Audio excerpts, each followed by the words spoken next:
오늘 사건은요, 우리가 너무나도 잘 아는 유명한 사건이죠. 바벨탑 사건입니다. 이 얘기는 너무 유명해서 사실 뭐 교회 다니는 사람이든지 예수 믿는 사람이든 그렇지 않은 사람이든 모르는 사람이 없을 정도로 유명한 이 사건입니다. 이 사건을 시작하는 본문 1절에 보니까 이렇게 되어 있어요. 온 땅의 언어가 하나요, 말이 하나였더라. 당연히 그랬겠죠. 왜 그랬을까요? 노아의 가정부터 시작했잖아요. 다시 홍수의 심판이 끝난 이후에 노아의 가족이 시작되면서부터 언어를 다른 말을 쓰지 않았을 거 아닙니까? 한 가족이니까. 그러니까 당연히 언어와 말이 하나였더라. 이것이 정상적인 모습입니다. 그런데 이 땅의 언어가 하나고 말이 하나였던 때에 이 바벨탑 사건이 있었다. 이렇게 기록을 하고 있는 것이죠. 이 바벨탑 사건이 일어난 배경을 설명하고 있습니다.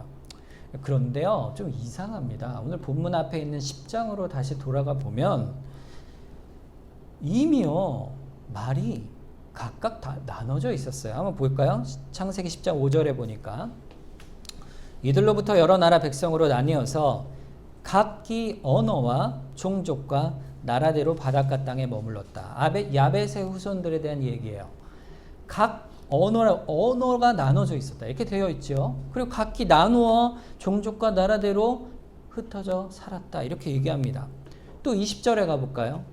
이들은 함의 자손이라 각기 족속과 언어와 지방과 나라대로였더라 그랬어요. 그러니까 함의 자손을 얘기할 때도 각 자손들이 이미 언어가 나눠져 있었고 족속대로 언어가 나뉘어져 있었고 삶의 경계가 분명하게 민족과 족속대로 구분이 되었다. 이렇게 되어 있습니다. 그러면서 오늘 이어지는 11장 1절 본문에서는 온 땅의 언어가 하나고 말이 하나다. 이렇게 얘기하니까 이거 시간상 순서가 뒤바뀐 것임을 우리가 볼 수가 있습니다. 아니 도대체 왜 하나님께서 11장을 먼저 말씀하시고 10장을 말씀하시면 될 텐데 왜 이렇게 순서를 바꾸어 두었을까요? 어떻게 언어가 나뉘어지고 종족과 나라가 나뉘었는지 그 이유와 배경을 설명하시기 위해서 첨부하신 것입니다. 그 이유가 너무 중요하기 때문에 이 사건을 10장에 노아의 본래 한 가족이었던 이 노아의 후손들이 어떻게 다 흩어졌는지 그 이유를 설명하는 것이죠. 함께 모여 한 뜻으로 가족들이니까 후손들이 계속 살아가야 되잖아요. 지역도 뭐 한 지역이나 근처 인근 지역에 살아야 되는데 모든 지역으로 흩어져 살았다. 언어와 종족까지 나눠졌다. 그 의문이 생기는 거죠. 아니 도대체 한 가족인데 왜 언어가 그렇게 나눠졌고 지역과 경계가 나눠졌으며 민족이 나눠졌을까? 11장 본문이 그 이유를 설명하고 있습니다. 자, 그런데 그 이유를 설명할 때 문화적으로 언어가 나뉘어졌다. 환경 때문에 언어가 나눠졌다. 이 언어학적으로 이렇게 나눠졌다. 이렇게 설명하지 않아요. 성경이 설명하는 언어와 종족이 나눠진 이유는요. 뭐냐면 하나님과의 관계, 즉 영적인 측면에서 그 이유가 있음을 오늘 본문 11장이 설명을 하고 있습니다. 그러니까 이 바벨탑 사건은요. 인류 역사를 보는 관점에서 아주 매우 중요한 사건이에요. 왜냐하면 성경이 여기서 바벨에 대한 얘기를 여기서 그치지 않거든요. 성경이 모든 성경을 내내 볼 때마다 복음을 이해할 때 상징적인 표현으로 이 바벨탑에 대한 사건이 계속해서 그 이름이 등장하고 있습니다. 이 바벨탑이라는 것은 그럼 도대체 무엇을 상징하는 것일까요? 바벨탑은요, 한마디로 얘기할 때 사람이 세우는 나라를 대표합니다. 이 세상은요, 두 나라가 있어요. 물론 뭐 한국도 있고 미국도 있고 여러 나라가 있지만 이 나라를 얘기하는 게 아닙니다. 하나님이 보실 때 하나님이 세우시는 하나님의 나라가 있고 그 다음에 사람과 이 땅이 세우는, 또 마귀의 세력 아래에 있는 자들이 세우는 이 땅의 나라가 있습니다. 그 가운데 하나님의 나라는 잠시 후 12장에서 등장하는 한 가정으로 비롯된, 아브라함의 가정으로 비롯된 이스라엘과 구약의 교회, 그리고 예수님부터 이어질 신약교회, 바로 우리 교회죠. 이 교회를 하나님의 나라라 할 수 있고, 또 이 그 외에 하나님을 대적하는 모든 이 땅에 세워지는 모든 나라와 권세를 바로 바벨론, 바벨탑이라 말할 수가 있는 것입니다. 이미 우리가 그 대표를 하면 봤죠. 그게 누구죠? 10장에 등장한 니므롯입니다. 니므롯에 대해 뭐라고 얘기했죠? 이 세상의 첫 용사요, 하나님 앞에서 용감한 사냥꾼이었다 그랬어요. 그러니까 니므롯이 그 말의 뜻이 무엇이라 했습니까?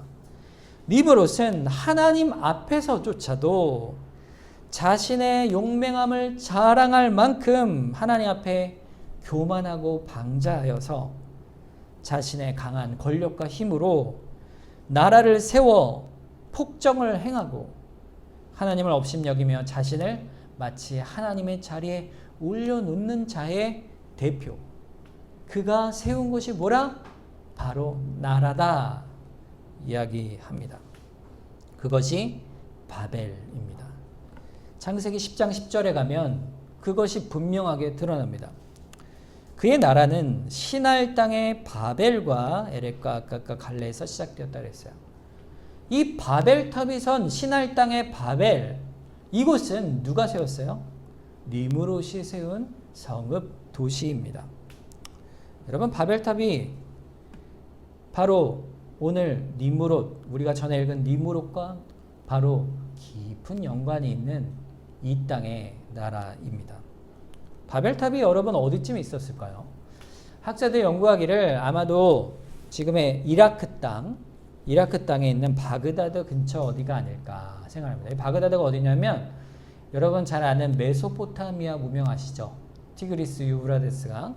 이 유프라테스 강 유역의 중간쯤에 있는 것이 이라크에 있는 바그다드예요. 아마 그쯤에 있지 않을까. 노아의 홍수 때 아라랏산에 배가 머물고 거기서 노아가 살게 되는데, 그 근처에서 그 아라랏산은 거기서 북서쪽으로 한참 올라간 흑해와 카스피의 중간쯤에 있습니다. 그쪽으로 추측을 해요.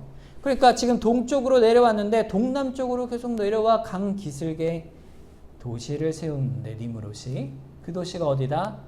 바벨이라 이렇게 말씀합니다. 이렇게 성읍과 탑을 세우게 되죠. 여러분, 성읍을 세워요. 또 도시를 세우는 이유는 알죠, 우리가? 왜요? 거주를 하기 위해 세우겠죠. 그리고 뭔가 보호를 위해서 성벽을 쌓고 사람들의 효율적인 어떤 삶을 위해서 도시를 세워갑니다. 그건 과거나 지금이나 다를 바가 없어요. 그런데 오늘 탑을 세웁니다. 이 탑의 용도가 무엇이었을까? 여러분, 탑을 왜 세웠을까요? 이들이 탑을 세운 그 성격과 본질이 사실 오늘 본문 말씀에 인간의 나라에 대한 아주 중요한 성격을 드러내주고 있습니다. 이 가장 중요한 오늘 본문의 이 사람의 나라에 대한 구절은요, 4절입니다. 우리 4절 한번 같이 볼까요? 또 말하되 자, 성읍들과 탑을 건설하여 그 탑 꼭대기를 하늘에 닿게 하여 우리 이름을 내고 온 지면에 흩어짐을 면하자 하였더라. 성읍을 짓고 탑을 건설하였는데 그 이유가 뭐였습니까? 아주 중요한 말이 나와요. 그 탑 꼭대기를 어디에 닿게 해요? 하늘에 닿게 하자. 이 탑의 용도가 뭘까요? 하늘에 닿는 것이었어요. 여러분, 하늘은 뭘 상징할까요? 하늘은요, 높은 걸 상징하죠. 높은 거, 또 위대한 거, 이런 것들을 상징합니다. 그러나 성경에서 하늘의 상징은 무엇을 의미할까요? 바로 하나님의 영역을 의지합니다. 그래서 하나님 나라를 뭐라고 얘기해요? 하늘나라라고 얘기하지 않습니까? 하나님이 다스리는 영역, 하늘이죠. 초월적인 영역입니다. 인간의 영역은 반대로 4절 뒷부분에 보면 온 지면에 흩어지면 온 지면, 즉 사람의 영역은 땅으로 대조됩니다. 따라서 하늘에 닿게 하자 하는 그 의지적인 표현은 하나님의 영역에 이르고자 하는 인류의 태도, 그 야망을 말씀하는 것이에요.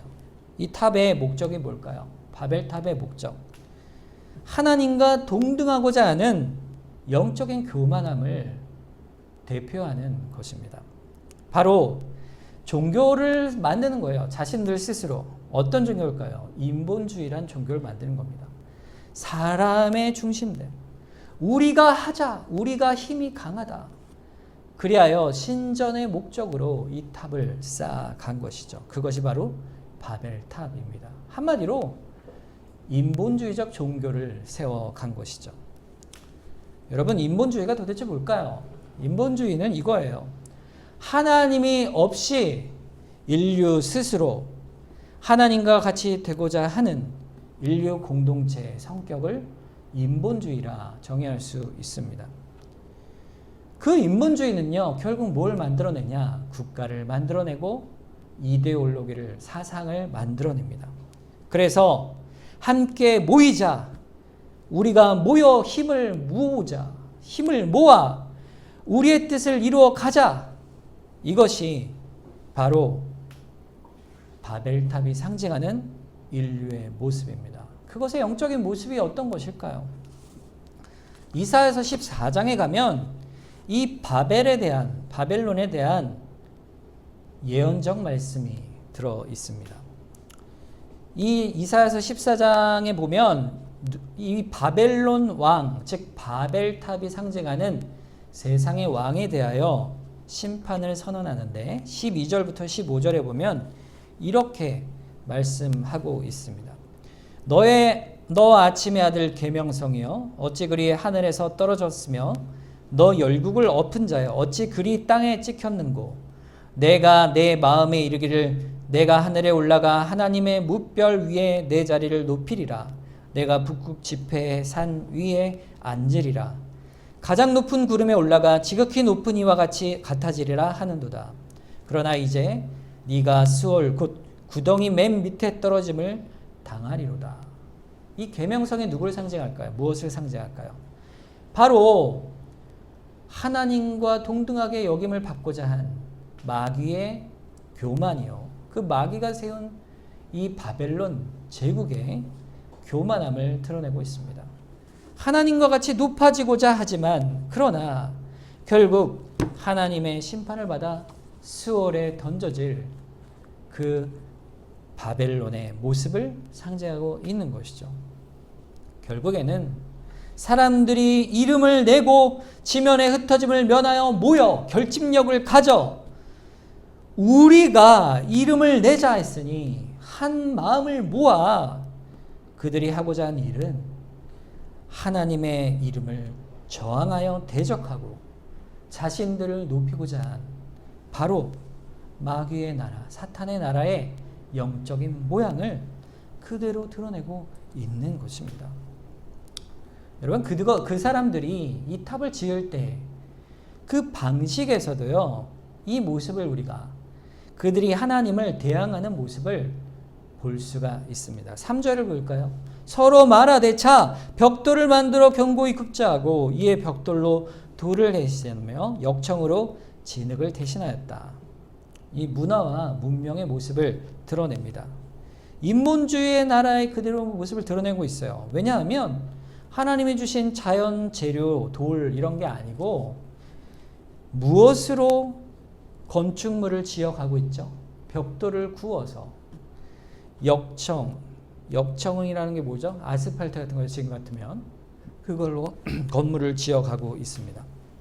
결국에는 인간의 기술과 지혜와 문명을 하나님이 주신 그 모든 지혜를 다 동원하여서 그 재주를 동원하여서 과학기술 문명의 힘을 의지하여 우리가 뭉쳐 힘을 모아 하나님께 대적하는 것을 말하는 것이죠. 여러분, 과학 자체의 문명은요 악한 것이 아닙니다.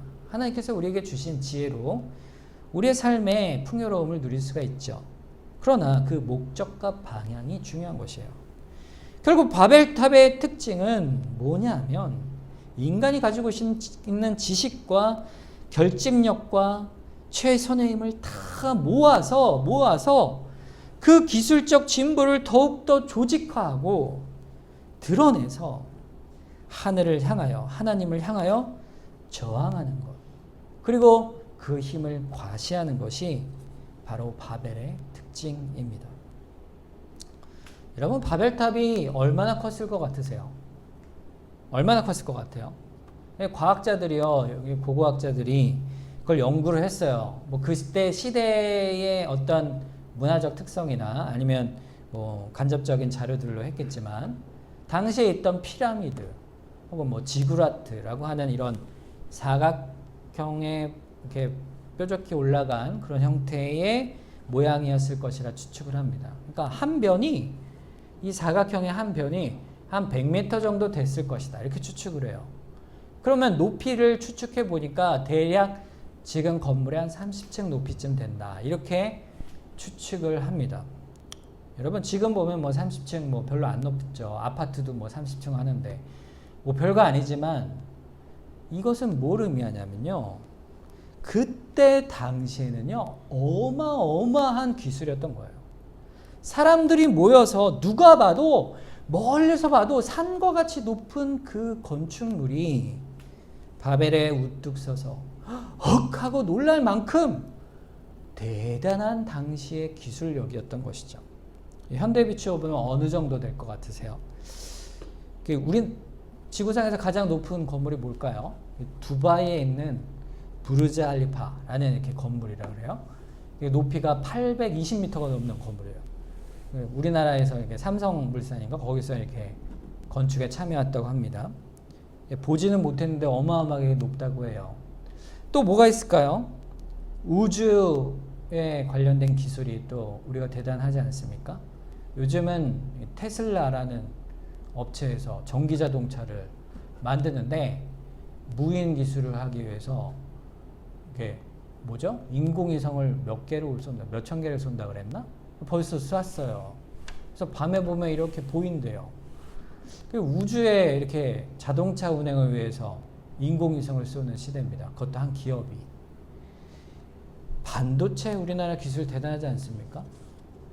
이런 대단한 것들이 셀 수 없이 많아요. 거기서 오는 놀라운 헉할 만한 문명의 기술들이 우리 공동체 안에서 우리의 삶을 부유하고 풍요롭게 해줍니다. 우리가 이 정도까지 해내는데 우리의 과학기술이 얼마나 대단한가, 우리의 삶이 얼마나 풍요로운가 자부심을 갖고 과시하며 그 바벨탑에 모여 있는 것입니다. 그것을 모아놓고 영적으로 누구를 찬송하는 거예요? 스스로를 찬양하는 거예요. 바벨탑에 모여 우리의 이름을 높이자. 그 찬양하는 것이 얼마나 위대한가, 얼마나 인간은 위대한 존재인가, 이것을 자랑하는 것이 바로 바벨이요, 이 땅의 나라입니다. 조직이 있으니 얼마나 질서가 잘 유지돼요. 법과 질서를 유지하고 우리가 살아가는 사회가 평화로워요. 그 기술을 통해 풍요로움을 누리며 놀라운 능력을 과시해 갑니다. 그러나 하늘을 향해 말하기를 우리 일은 우리가 결정한다. 우리의 운명은 우리가 결정하는 것이요, 옳고 그름도 우리가 결정하며 신조차도 우리가 섬기고 싶은 대로 섬긴다 는 식의 분명한 영적이고 종교적인 태도를 가지는 것입니다. 그리하여 바벨탑을 그렇게 세워간 것입니다. 그것이 오늘 본문 기록 속의 바벨탑 사건의 영적인 모양입니다. 여러분, 하나님이 기뻐하셨을까요?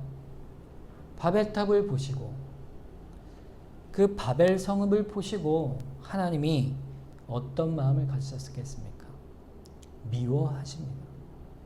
그들의 마음을 보시고 그들의 생각을 보시고 그들의 행동을 보시고 그들을 미워하시고 그들을 심판하십니다. 사람은 본래 자기를 이름 높이고 찬양하는 존재가 아니에요. 사람은 하나님을 영화롭게 하고 그 이름을 높이고 찬양하는 것이 마땅한 존재입니다. 하나님이 이 세상을 지으시고 하나님의 형상으로 인간을 만드시고 그들에게 지혜와 명철을 주실 때에 하나님의 나라를 세워가고 그 평강 가운데 이끌어 가실 때에 하나님이 원하셨던 것은 딱 한 가지예요. 그게 뭘까요? 그것은 하나님의 왕권을 사람이 인정하도록 하나님이 원하시는 것이었습니다. 인간이 인정하지 않는다고 해서 하나님이 왕이시지 않은 적이 단 한 번도 없으세요. 사람들 모두가 다 하나님을 왕으로 인정하지 않는다 해도요, 하나님이 왕이신 사실은 변함이 없어요. 그런데 왜 사람들로 하여금 왕으로 인정하게 하셨을까? 그것은 사람이 하나님을 왕으로 인정할 때에야 인간에게 비로소 그것이 복임을, 그 복을 누리게 하심을 하나님이 우리에게 사람을 지을 때부터 그렇게 만드셨기 때문입니다. 그것이 하나님이 세우신 질서요, 뜻입니다. 그런데 이 바벨탑은 결국 그 하나님의 창조의 목적과 뜻을 그대로 정면으로 도전하는 것이 바로 이 바벨탑 사건이었던 것이죠. 이 사건이 언제 일어났을까요? 바로 홍수의 심판을 겪은 지 얼마 안 있은 니무롯이 있던 그 시대쯤이었던 거예요. 증조 할아버지라 그랬잖아요. 그러니까 얼마 됐습니까? 몇 세대나 됐을까요? 아마 100년 어간? 길어야 200년 어간? 그 정도밖에 안 됐을 때예요. 이미 홍수가 있을 그 기억이 남아 있을 때, 그 이야기가 그대로 현실적으로 다 들릴 때, 겨우 몇 세대 가기 전에 이미 이 바벨탑의 사건이 이 땅에서 이루어졌던 것입니다. 인간이 스스로 하나님의 그 심판을 듣고 알고도 그 부패한 성품을 따라 자기를 높이고 하나님을 대적하며 인류의 죄악을 드러낸 사건, 그것이 바로 바벨의 사건입니다. 하나님이 어떻게 하셨을까요? 하나님이 그를 가만두지 않으셨죠. 심판을 행하십니다. 그 심판의 내용이 5절 이후에 등장합니다. 5절에 보면 여호와께서 사람들이 건설하는 그 성읍과 탑을 보려고 내려오셨다 이렇게 되어 있어요. 자, 하나님이 어떻게 하셨다 그랬어요? 첫째는 다 보고 계셨어요. 하나님은요, 우리의 생각과 마음까지도 다 보고 계십니다. 하나님이요, 모르신 게 아니에요. 다 알고 계셨어요. 그런데 더 중요한 말이 그 뒤에 있습니다. 내려오셨다 그랬어요. 성경의 표현은요, 참 놀랍습니다. 하나님이 어디다 계시잖아요. 근데 왜 내려오셨다 이렇게 표현했을까요? 그것은 바벨탑을 지은 사람들과 대조하여 말씀하신 것입니다. 바벨탑을 쌓은 사람들은 어떻게 했습니까? 올라가자 했잖아요. 그래서 가장 높은 데까지 올라갔어요. 그러나 결국에는 하늘에서 하나님은 어떻게 했다고요? 내려오셨단 말이에요. 이 말은 뭘 말합니까? 제 아무리 쌓아봐야, 높아봐야 뭐예요? 하늘 아래 메이로다 이 말이에요. 아무리 높은 산과 빌딩을 지어도요, 하늘 위에 계신 하나님께는요, 그저 땅에 붙어 있는 존재일 뿐인 것이에요. 아주 하찮은 피조물에 불과한 것입니다. 여러분, 이 사실은요, 우리에겐 너무 중요한 사실이에요. 자, 이 사실을 분명히 이해하셔야 합니다. 인간은 참 대단하죠. 우리가 살고 있는 이 도시만 봐도, 이 동백동만 봐도요, 너무 놀라워요. 이 도시를 완전히 누가 지었어요? 사람이 지었어요. 거대한 도시, 건물들, 우리가 살아가는 모든 도로와 이 모든 인프라를 다 문명의 발전을 통해 이루어냈습니다. 참 대단하죠. 그런데 아무리 대단한 것이라 할지라도 하나님이 보실 때는 정말 하찮은 거예요. 정말 하찮은 거예요. 우주를 지으신 하나님의 지혜를 볼 때 인간의 지식과 정보는 정말 하찮은 것일 뿐입니다. 결국 오늘 본문이 선언하고자 하는 것은요, 중요한 포인트는 이거예요. 분명하게 하나님이 선언하시는 거예요. 너희 인간들이 제 아무리 힘을 모아 역사 속에 결집하여 완전한 제국을 이루고 과학의 문명을 발달하여 우주에 사람을 쏘아 보내고 어떠한 힘을 자랑한다 할지라도 이 모든 우주를 지으신 자 하나님 앞에는 정말 하찮은 것일 뿐이다. 아무것도 아님을 말씀합니다. 우리의 하나님이, 그 높으신 하나님이 그 하찮은 인간들이 어떠한 악을 범하시는지를 보시고 6절에 이렇게 말씀하세요. 여호와께서 이르시되 이 무리가 한 족속이요 언어도 하나이므로 이같이 시작하였으니 이후로는 그 하고자 하는 일을 막을 수 없으리로다. 막을 수 없다. 하나님이 할 수 없다. 무능하다. 이렇게 말씀하신 뜻이 아닙니다. 이 말의 뜻은요, 인간이 언어도 하나고 함께 모여 행하는 일이 악하여 그 악이 스스로 그칠 수가 없게 되었으니 이 말이에요. 인간이 스스로 하나님을 대적하는 일을 역사 속에서 그칠 수 없는 자들이 되었다. 그러니 어찌할꼬. 인간 스스로 돌이키지 못하는 인간 죄의 부패성의 내용을 하나님이 말씀하신 것입니다. 결국 하나님께서 그것을 하나님이 친히 멈추십니다. 그것이 오늘 잘 아는 7, 8절 말씀이죠.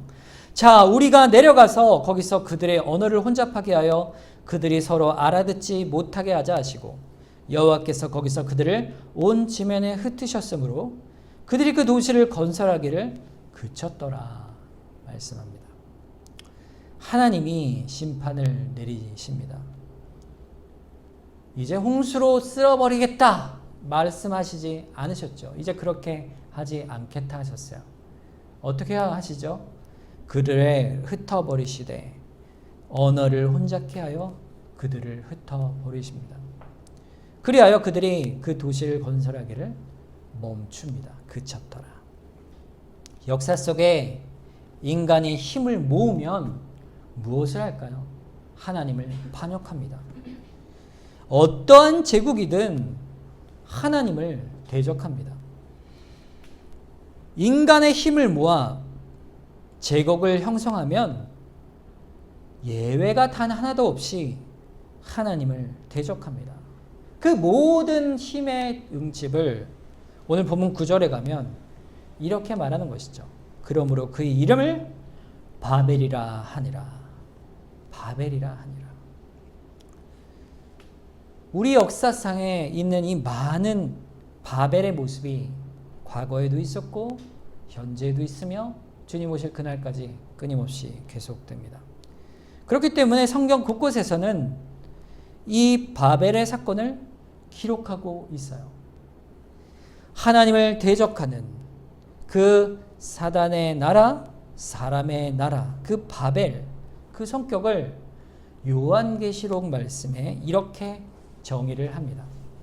17장 3절부터 5절 말씀에 보면 곧 성령으로 나를 데리고 광야로 가니라 내가 보니 여자가 붉은 빛 짐승을 탔는데 그 짐승의 몸에 하나님을 모독하는 이름들이 가득하고 7머리와 10뿔이 있으며 그 여자는 자줏빛과 붉은빛 옷을 입고 금과 보석과 진주로 꾸미고 손에 금잔을 가졌는데 가증한 물건과 그의 음행에 더러운 것들이 가득하였더라.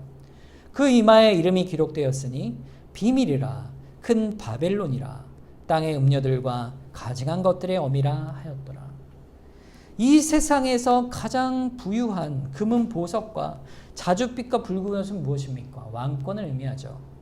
손에 금잔을 가지고 가증한 물건으로 그것으로 무엇을 합니까? 그 부와 권력으로 바벨론을 세워가되 가증한 것, 즉 하나님 앞에 죄악된 것들을 그 하나님을 모독하는 이름을 가지고 대적하는 자, 그것이 무엇이라?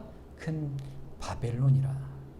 너무나도 세력이 강하고요, 어마어마합니다. 이 세상의 제국이 얼마나 강력합니까? 그 세력 앞에, 그러나 우리 교회는요 얼마나 약하고 하찮아 보이죠. 우리에게는 오늘 본문 말씀이 희망의 메시지입니다. 이 본문이 말씀하는 메시지는 무엇입니까? 그래 봐야 하나님 앞에 이 만물의 바벨론은 하찮은 것이니라. 이어서 계시록 18장 2절에 보면 하나님께서 말씀하십니다. 힘찬 음성으로 외쳐 이르되 무너졌도다 큰 성 바벨론이요. 바벨론이 하나님께서 친히 흩어버리시고 그치게 하심으로 바벨탑이 흩어져 버렸듯이 만물을 흩으실 것입니다. 하나님께서는 이 만물 가운데 결코 흔들리지 않는 하나님의 나라를 세우세요. 그런데 어떤 자들을 세우는지 아세요? 오히려 미약하고 약한 자를 택하여 그 왕권 앞에 순종하는 사랑하는 자들로 불러 모아 나라를 세우십니다. 세상의 강대한 앞에 우리는 작고 연약해 보여요. 그러나 하나님의 약속은 우리 약한 곳에 있습니다. 고린도전서 1장 25절부터 29절에 보면 이렇게 우리를 불러내세요. 하나님의 어리석음이 사람보다 지혜롭고 하나님의 약하심이 사람보다 강하니라. 형제들아 너희를 부르심을 보라. 육체를 따라 지혜로운 자가 많지 아니하며 능한 자가 많지 아니하며 문벌 좋은 자가 많지 아니하도다. 그러나 하나님께서 세상에 미련한 것들을 택하사 지혜 있는 자들을 부끄럽게 하려 하시고 세상에 약한 것들을 택하여 강한 것들을 부끄럽게 하려 하시며 하나님께서 세상에 천한 것들과 멸시받는 것들과 없는 것들을 택하사 있는 것들을 폐하려 하시나니 이는 아무 육체도 하나님 앞에서 자랑하지 못하게 하려 하심이니라. 이것이 바벨탑 사건이 주는 교훈이요. 우리 교회를 향한 하나님의 선언입니다. 우리의 강함은 오직 우리 주님께 있습니다. 우리 하나님께 있습니다. 하나님의 그 전능하심을 우리가 바라볼 수밖에 없어요. 우리를 향한 예수 그리스도 안에서 베푸시는 놀라운 구원의 은혜는 결코 이 만물의 어떤 강대함도 넘어뜨릴 수 없습니다. 신자들이, 그리스도인들이 세상에 있으면서요, 하나님의 말씀의 진리로 살아가며 순종할 때 세상의 문화는 우리를 향해 뭐라고 얘기하죠? 기독교인은 열등한 존재라 말을 합니다. 이성과 지식이 부족한 자고 문화인식이 부족한 자로 우리를 취급을 하죠. 그리고 교회가 문제라 이야기를 합니다. 그 지식으로 세상에 가진 질서와 권력으로 하나님의 나라를 대적합니다. 결국에는 겉으로는 교양 있게 이야기를 하지만 지금 같은 어려운 상황에 닥칠 때는 교회를 향해서 더욱 비난의 목소리를 높일 수밖에 없죠. 그러나 여러분, 과거든 현재든 우리에게는 분명한 한 가지 사실이 있습니다. 바로 우리 존재가, 우리 교회의 본질적 존재의 목적이, 본질이 여기에 있기 때문입니다. 바로 하나님의 강하심 앞에, 하나님 앞에 우리가 있기 때문이죠. 고린도전서 1장 역시 이어서 30절 31절에 보면 이렇게 선언해요. 너희는 하나님으로부터 나서 그리스도 예수 안에 있고 예수는 하나님으로부터 나와서 우리에게 지혜와 의로움과 거룩함과 구원함이 되셨으니 기록된 바 자랑하는 자는 주 안에서 자랑을 함과 같게 하려 함이라 그랬습니다. 우리에게 우리의 존재 모양이 자랑이 되는 것이에요. 우리 존재는 하나님으로부터 났으며 예수 그리스도 안에 있고 예수는 하나님으로부터 와서 우리에게 풍성한 지혜와 의로움과 거룩함과 구원함이 되셨으니 우리의 자랑은 누구라? 오직 주 예수뿐이라. 우리가 예수 그리스도의 백성이요 하나님의 나라의 백성임을 고백하는 것입니다. 그 고백 앞에 우리는 담대해질 수가 있는 것이에요. 여러분, 결코 기대하지 마십시오. 이 세상의 제국이, 이 세상의 인류가 힘을 모을 때 그것이 결코 하나님의 편에 설 거라 생각하지 마십시오. 이 세상의 그 어떤 제국도, 어떤 힘도, 권력도 역사 속에서 그런 나라는 없습니다. 역사의 성격은 노아의 홍수의 바벨 이후에 하나님을 대적하는 성격을 갖고 있어요. 그러나 하나님의 역사는 이 강대한 바벨로 같은 곳에서 그것을 다 하찮게 보시며 이 모든 역사의 제국을 다 세우셨으나 무너뜨려 버리십니다. 하나님이 심판을 결국 하시죠.